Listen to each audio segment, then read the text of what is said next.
বিসমিল্লাহির রহমানির রহিম। আসসালামু আলাইকুম প্রিয় বন্ধুরা। কুরাইশ গোত্রের সুযোগ্য সন্তান খুয়াইলিদ শুধু ধনবানই ছিলেন না, বিশাল ব্যবসার মালিকও ছিলেন। তার এক রূপসী, সুন্দরী, সৎ, পবিত্র ও পূর্ণবতী কন্যা ছিল।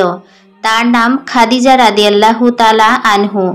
এই মেয়েকে পরপর দুইবার বিয়ে দিয়েও সুখী করতে পারেননি। পরপর দুইজন স্বামী ইন্তেকাল করেন। ফিজার যুদ্ধের আগে পিতা খুয়াইলিদ ইন্তেকাল করেন। মাথার উপর পাহাড় ভেঙে পড়ল।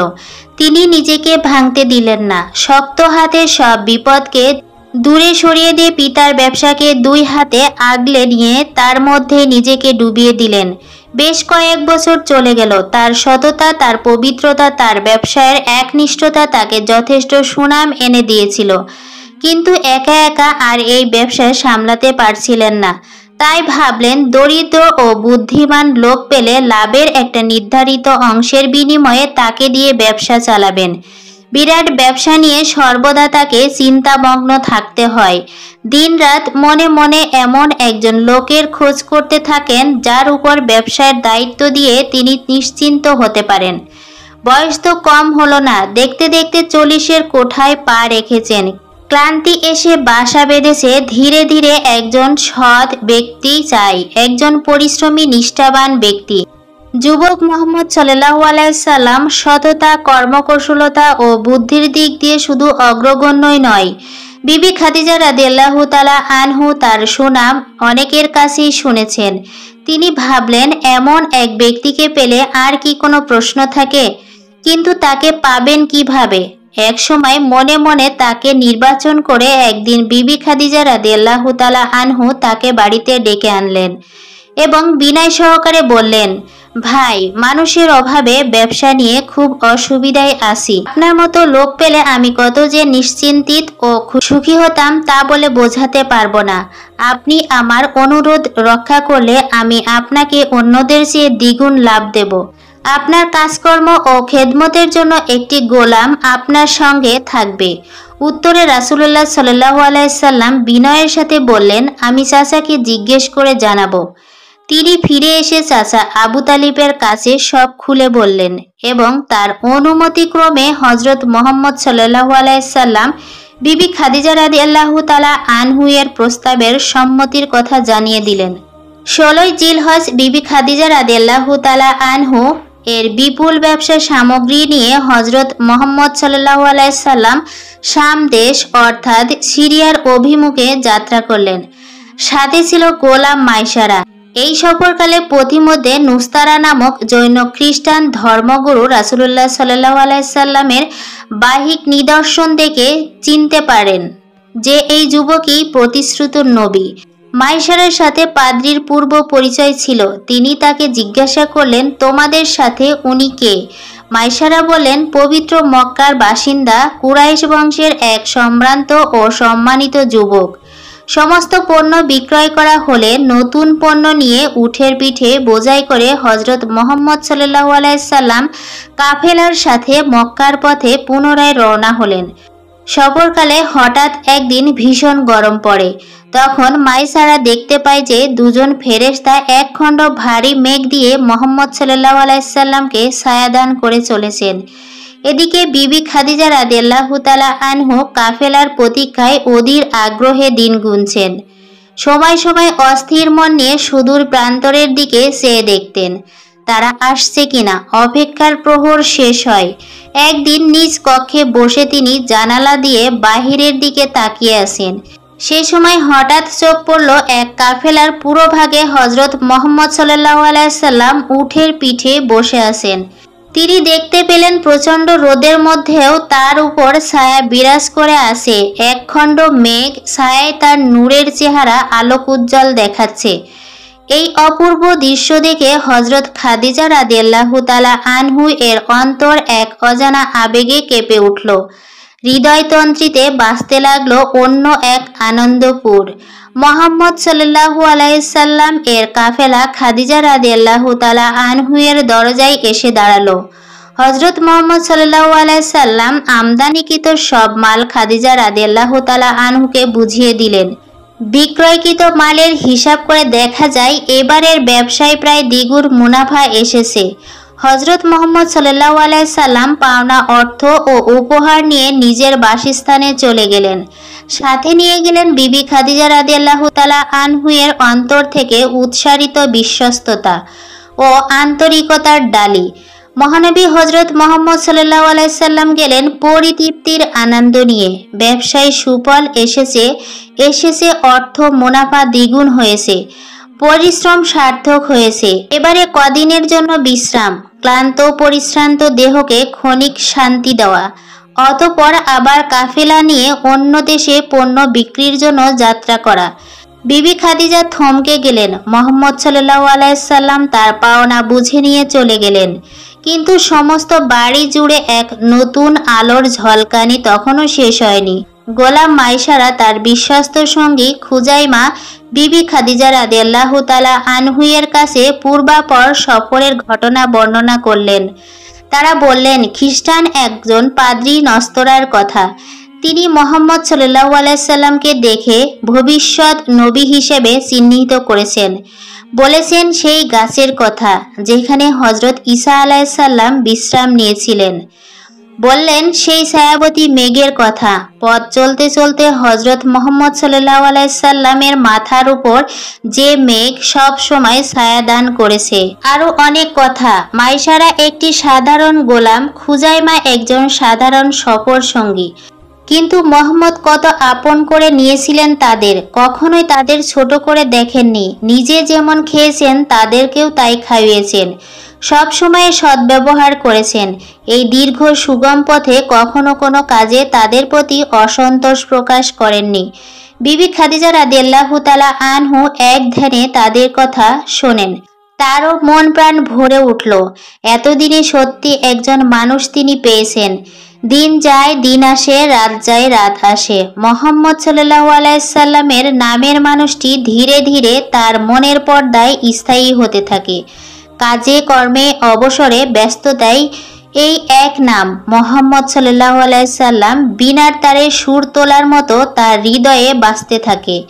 এক রাতে তিনি স্বপ্নে দেখলেন পূর্ণিমার চাঁদ মেঘমুক্ত নির্মল আকাশ থেকে এমন পেলব, এমন মন উতাল করা আলো ছড়াচ্ছে যা দেখে মনে হয় তা তো শুধু আলো নয়, চাঁদের হাসি। অনাবিল আনন্দ লহরী, সেই আনন্দের সমুদ্রেই আলোর ঢেউ উঠেছে। বিশ্ব চরাচর সেই আলোর ঢেউর দোলায় উদ্ভাসিত হয়ে উঠেছে। এক সময় ধীরে ধীরে সেই পূর্ণ চাঁদ আকাশ থেকে নেমে এসে তার বুকের মধ্যে আশ্রয় নিল।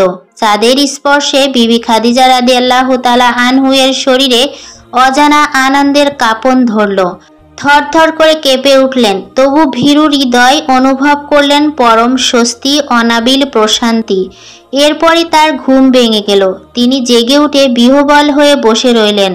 পরদিন ভোরবেলায় বিবি খাদিজা রাদিয়াল্লাহু তাআলা আনহু এই স্বপ্নের তাবির জানতে চাচাতো ভাই বিশিষ্ট ধর্মযাজক ওরাকা ইবনে নওফেলের কাছে গেলেন। ওরাকা বিভিন্ন ধর্মের যেমন পণ্ডিত তেমনি স্বপ্নেরও ব্যাখ্যাকারক ছিলেন। তার দরজায় দেখে ওরাকা অবাক হয়ে গেলেন। এই সময় খাদিজা তো কখনোই বাড়ি থেকে বের হয় না, নিশ্চয়ই কোনো গুরুতর কারণ আছে। তাই তিনি নিজেই এগিয়ে এসে বোনকে ভিতরে নিয়ে জিজ্ঞেস করলেন, এত সকালে তার বাড়িতে আসার কারণ কি? বিবি খাদিজা রাদিয়াল্লাহু তাআলা আনহু রাতের স্বপ্নের কথা বর্ণনা করে তার তাবির জানতে চাইলেন। ওরাকা গভীর মনোযোগের সাথে স্বপ্নের বিস্তারিত বর্ণনা শুনে বললেন, শোনো বোন, আমার মনে হচ্ছে তোমার মতো ভাগ্যবতী নারী এই জগৎ সংসারে আর দ্বিতীয় নেই। তাওরাত ও ইনজিল থেকে আমি যে তত্ত্ব ও তথ্য সম্পর্কে জ্ঞান লাভ করেছি তাতে আমার বিশ্বাস আখেরি নবী সাল্লাল্লাহু আলাইহি সাল্লাম নিঃসন্দেহে এই পৃথিবীর বুকে পদার্পণ করেছেন। অচিরেই তুমি তাকে স্বামিত্বে বরণ করে নেবে। বিবি খাদিজা রাদিয়াল্লাহু তাআলা আনহু বিস্মিত কণ্ঠে নিজের অবস্থার কথা বললেন। ভাইজান, আপনি তো জানেন আমার 2 বার বিবাহ হয়েছে। কোনো স্বামী আমার কপালে বেশি দিন স্থায়ী হয়নি। তাদের ওরসে আমার 3টি সন্তান রয়েছে। এছাড়া আমি তো 3য় বার বিয়ে করতে অনিচ্ছা প্রকাশ করছি। ওরাক্কা বোনের কথার উত্তরে বললেন, ঈশ্বর সবকিছুরই নিয়ন্তা, আমরা তো নিমিত্ত মাত্র। মানুষের ইচ্ছা অনিচ্ছা আশা আকাঙ্ক্ষা সবকিছুই তো তার দ্বারা নিয়ন্ত্রিত হয়। অতঃপর বললেন, তিনি এক নতুন ধর্মমত প্রচার করবেন এবং তুমি নারী পুরুষ সবার মধ্যে সর্বপ্রথম সেই ধর্মমত গ্রহণ করবে। মনে রেখো, তিনি আখেরি নবী এবং তার ধর্ম একসময় বিশ্বে বিস্তৃতি লাভ করবে। ওরাক্কার কথা শুনে খাদিজা রাদিয়াল্লাহু তাআলা আনহু এর বুকে নতুন করে আনন্দমাখা ভীরুকম্পন শুরু হলো।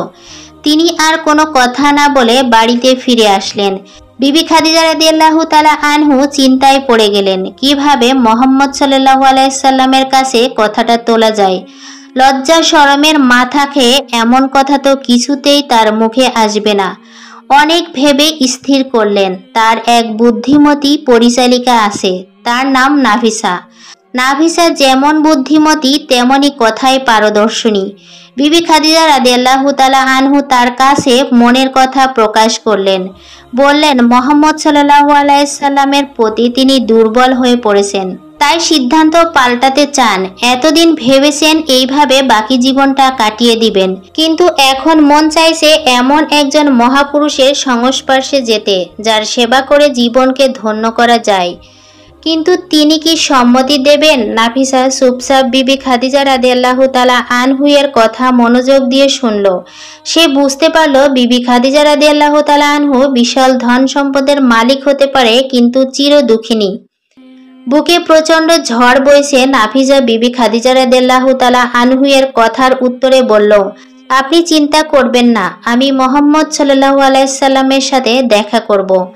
একদিন সুযোগ করে নাফিসা মুহাম্মদ সাল্লাল্লাহু আলাইহি সাল্লামের সাথে দেখা করে নানা বিষয়ে আলাপ আলোচনার পর জিজ্ঞেস করলেন, তিনি এখনো বিয়ে করছেন না কেন? রাসূল করিম সাল্লাল্লাহু আলাইহি সাল্লাম উত্তরে জানালেন যে তিনি বিয়ের ব্যাপারে কোনো চিন্তা ভাবনা করেননি। বিশেষ করে চাচা আবু তালিবের সংসারের অবস্থা তেমন সচ্ছল ছিল না, নিজেই এককভাবে ব্যবসায় নামতে পারেননি। নাফিসা বলল, রূপে গুণে মান মর্যাদা স্বভাব চরিত্রে অর্থ সম্পদে পরিপূর্ণ একটি আদর্শ নারীকে যদি তার জীবন সঙ্গিনী হিসেবে ঠিক করে দেওয়া হয়, তাহলে তিনি কি সম্মত আছেন? নাফিসার কথায় রাসূলুল্লাহ সাল্লাল্লাহু আলাইহি সাল্লাম জানতে চাইলেন সেই নারী কে। নাফিসা উত্তর করল, বিবি খাদিজা। রাসূলুল্লাহ সাল্লাল্লাহু আলাইহি সাল্লাম বিস্মিত হয়ে বললেন, খাদিজা? আগ্রহ করে পুনরায় প্রশ্ন করলেন, তিনি কি বিয়ে করবেন? নাফিসা বললেন, তার দায়িত্ব আমার, আপনি সম্মতি দিলেই আমি অগ্রসর হতে পারি। রাসূলুল্লাহ সাল্লাল্লাহু আলাইহি সাল্লাম বললেন, তার দিক থেকে কোনো আপত্তি নেই। তবু তার অভিভাবক চাচা আবু তালিব, তিনি সম্মতি দিলেই পয়গম গ্রহণ করা যেতে পারে। আপনি যদি চাচা আবু তালিবকে বলেন, তাহলে নিশ্চয় তিনি এই বিয়েতে অমত করবেন না। অতঃপর আবার বললেন যে আমি খাদিজা রাদিয়াল্লাহু তাআলা আনহু এর দায়িত্ব নিলাম, আমার বিশ্বাস তিনিও আনন্দ চিত্তে রাজি হবেন। নাফিসা খুশি মনেই বিদায় হয়ে গেলেন। রাসূলুল্লাহ সাল্লাল্লাহু আলাইহি সাল্লাম সুযোগ মতো চাচা আবু তালিবকে এই ঘটনা পরিষ্কার করে জানালেন। আবু তালিব স্নেহের ভাতিজার মুখে খাদিজার সাথে বিয়ের পয়গমের কথা শুনে খুশি হলেন। এমনকি এই পবিত্র বিয়ে নিজের দায়িত্ব সম্পাদন করার জন্য আগ্রহ প্রকাশ করলেন। আর এদিকে বিবি খাদিজা রাদিয়াল্লাহু তাআলা আনহু পরিচালিকা নাফিসার মুখে হযরত মুহাম্মদ সাল্লাল্লাহু আলাইহি সাল্লামের সম্মতির সংবাদ পেয়ে আনন্দে কৃতজ্ঞতায় উদ্বেলিত হয়ে কিছুক্ষণের জন্য চুপ করে বসে থাকলেন।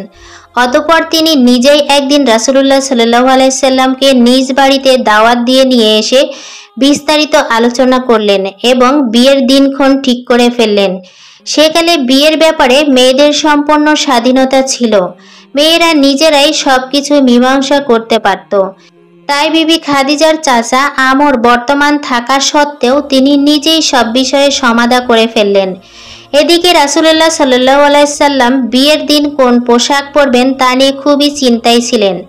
এমন সময় প্রিয় দোস্ত আবু বকর রাদিয়াল্লাহু তাআলা আনহু হযরত মুহাম্মদ সাল্লাল্লাহু আলাইহি সাল্লামের কাছে এসে বিনীতভাবে বললেন, ইয়া মুহাম্মদ, আপনাকে এত বিমর্ষ দেখাচ্ছে কেন? হযরত মুহাম্মদ সাল্লাল্লাহু আলাইহি সাল্লাম বললেন, বিয়েতে কিভাবে যাব ভাবছি। হযরত আবু বকর প্রিয়তম বন্ধু মুহাম্মদ সাল্লাল্লাহু আলাইহি সাল্লামকে আশ্বাস দিয়ে বললেন, সেই জন্য আপনাকে চিন্তা করতে হবে না। আপনার দাদা আব্দুল মুতালিব মৃত্যুকালে আপনার জন্য 1000 আশরাফি এবং একটি পোশাক রেখে গেছেন আপনার বিয়েতে নওশাদ সাজে সাজানোর জন্য। এই কথা বলে আবু বকর রাদিয়াল্লাহু তাআলা আনহু সেই পোশাক ও স্বর্ণমুদ্রা মুহাম্মদ সাল্লাল্লাহু আলাইহি সাল্লামকে এনে দেন। অবশ্যই এটা আবু বকর রাদিয়াল্লাহু তাআলা আনহু এর কৌশলও হতে পারে। রাসূলুল্লাহ সাল্লাল্লাহু আলাইহি সাল্লাম বিবি খাদিজার পাঠানো পোশাক ব্যবহার না করে হযরত আবু বকর রাদিয়াল্লাহু তাআলা আনহু এর দেওয়া পোশাক পরেই বিয়ের মজলিসে গমন করেন। নির্দিষ্ট সময়ে চাচা আবু তালেব, হামজা, কুরাইশ প্রধান এবং আত্মীয় স্বজন সহ বিবি খাদিজার গৃহে উপস্থিত হলেন। বিবি খাদিজার চাচা এবং চাচাতো ভাই অরকা বিন নৌফেল তাদের সাদর সম্ভাষণ জানিয়ে বিয়ের মজলিসে হযরত মুহাম্মদ সাল্লাল্লাহু আলাইহি সাল্লামকে বসালেন। এই বিয়েতে হযরত মুহাম্মদ সাল্লাল্লাহু আলাইহি সাল্লাম এর চাচা আবু তালিবের পাত্রপক্ষ এবং বিবি খাদিজা রাদিয়াল্লাহু তাআলা আনহু এর চাচা আমর ইবনে আসাদ মেয়ে পক্ষের অভিভাবক ছিলেন। প্রিয় বন্ধুরা, বিয়ের সময় রাসূলুল্লাহ সাল্লাল্লাহু আলাইহি সাল্লামের বয়স ছিল মাত্র 25 বছর আর বিবি খাদিজা রাদিয়াল্লাহু তাআলা আনহু এর বয়স ছিল 40 বছর। অবাক ব্যাপার, বিস্মিত হওয়ার মতোই ঘটনা। 25 বছরের উচ্ছল যুবক, রূপে গুণে, চেহারায়, চরিত্রে, বিশেষ করে বংশ মর্যাদায় ও বিশ্বের অতুলনীয় তিনি কিনা বিয়ে করলেন 40 বছর বয়সের এক প্রবীণ নারীকে, যিনি একবার নয় দুবার বিধবা হয়েছেন, যার গর্ভে 3টি সন্তান রয়েছে। তাকে তিনি আনন্দচিত্তে স্ত্রী হিসেবে বরণ করে নিলেন। অবাক হওয়ার মতোই ঘটনা, কিন্তু একটু গভীরভাবে চিন্তা করলে দেখা যায় যে এই মহামনীষী শুধুমাত্র দৈহিক সৌন্দর্যের প্রতি আকৃষ্ট হয়ে বিয়ে করেননি। তিনি পৃথিবীর সর্বশ্রেষ্ঠ মানুষ, আখিরাতেও তিনি একমাত্র সুপারিশকারী। তার চিন্তা চেতনা, বিচার বিবেচনা সাধারণ মানুষের ন্যায় হতে পারে না। ইসলামের ছায়াতলে বিপদগামী মানুষকে আহ্বান করতে এবং সফলভাবে এই পবিত্র পথে নিয়ে আসতে যে কর্মকুশলতা প্রয়োজন, যে ত্যাগ তিতিক্ষা ও কঠিন পরিশ্রমের প্রয়োজন, তার জন্যই দরকার একজন বুদ্ধি বিবেক সম্পন্ন সঙ্গিনীর। তাই আল্লাহ রাব্বুল আলামিন এই সুন্দর ব্যবস্থা হযরত মুহাম্মদ সাল্লাল্লাহু আলাইহি সাল্লামের জীবনে করে দিয়েছেন। হযরত মুহাম্মদ সাল্লাল্লাহু আলাইহি সাল্লাম প্রিয়তম সহধর্মিণীকে নিয়ে চাচা আবু তালিবের বাড়িতে কদিন কাটিয়ে পুনরায় ফিরে গেলেন স্ত্রীর সংসারে। কারণ বিবি খাদিজা রাদিয়াল্লাহু তাআলা আনহু এর যেমন ব্যবসার ক্ষেত্র বিশাল, তেমনি সংসারও বিরাট। কর্মচারী, চাকর বাকর, দাস দাসী মিলে সেই সংসার একটি বিরাট কর্মক্ষেত্র। এদের পরিচালনা করা, দেখাশোনা করা সবকিছু করত বিবি খাদিজা নিজেই। পরে হযরত মুহাম্মদ সাল্লাল্লাহু আলাইহি সাল্লামকে একজন বিশ্বস্ত সহকারী হিসেবে পান। রাসূলুল্লাহ সাল্লাল্লাহু আলাইহি সাল্লাম দক্ষতার সাথে সবকিছুই পরিচালনা করতে শুরু করেন, আর এখন তো তিনি তার জীবন সঙ্গিনী, এই বিশাল কর্মক্ষেত্রের একজন মালিক।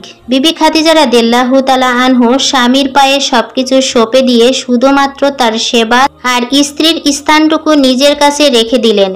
বিবি খাদিজা রাদিয়াল্লাহু তাআলা আনহু রাসূলুল্লাহ সাল্লাল্লাহু আলাইহি সাল্লামকে ব্যবসা সংক্রান্ত কাজে ডেকে নিয়ে আসার পর বিশেষ করে মাইসারা ও খুজাইমার কাছ থেকে চারিত্রিক মাধুর্যের বিস্তারিত বর্ণনা শুনে বুঝতে পেরেছিলেন যে তিনি সাধারণ কোনো মানুষ নন। এর ভিতরে এমন এক আলো লুকিয়ে আছে যা উজ্জ্বল, যে এক সময় সমস্ত পৃথিবী সেই আলোয় আলোকিত হয়ে উঠবে। সংসার জীবনে 25 বছরের মধ্যে 15 বছর তিনি ছিলেন অমুসলিম। শেষের 10 বছর তিনি নবী মুহাম্মদ সাল্লাল্লাহু আলাইহি সাল্লাম ও ইসলামের খেদমত করার সৌভাগ্য লাভ করেন। বিবি খাদিজা রাদিয়াল্লাহু তাআলা আনহু এর গর্ভে এবং নবী মুহাম্মদ সাল্লাল্লাহু আলাইহি সাল্লামের ওরসে 2 পুত্র ও 4 কন্যা জন্মগ্রহণ করেন। প্রথম ছেলের নাম কাসেম রেখেছিলেন। এই জন্য লোকেরা রাসূলুল্লাহ সাল্লাল্লাহু আলাইহি সাল্লামকে আবুল কাসেম বলে সম্বোধন করত। রাসূলুল্লাহ সাল্লাল্লাহু আলাইহি সাল্লামের এই ডাক অনেক পছন্দ করতেন। দ্বিতীয় সন্তানের নাম তৈয়ব ওরফে তাহির। এই 2 সন্তানই শিশুকালে ইন্তেকাল করেন। বিবি খাদিজা রাদিয়াল্লাহু তাআলা আনহু এর গর্ভে এরপর আরও 4টি কন্যা সন্তান জন্মগ্রহণ করেন। তাদের নাম যথাক্রমে জয়নব, রুকাইয়া, উম্মে কুলসুম ও ফাতেমা রাদিয়াল্লাহু তাআলা আনহু। মেয়েদের মধ্যে বিবি ফাতেমা রাদিয়াল্লাহু তাআলা আনহু রাসূলুল্লাহ সাল্লাল্লাহু আলাইহি সাল্লামের তিরোধনের পর জীবিত ছিলেন। ওকাজ মেলা থেকে জায়েদ নামের একটি বালককে কিনে আনেন।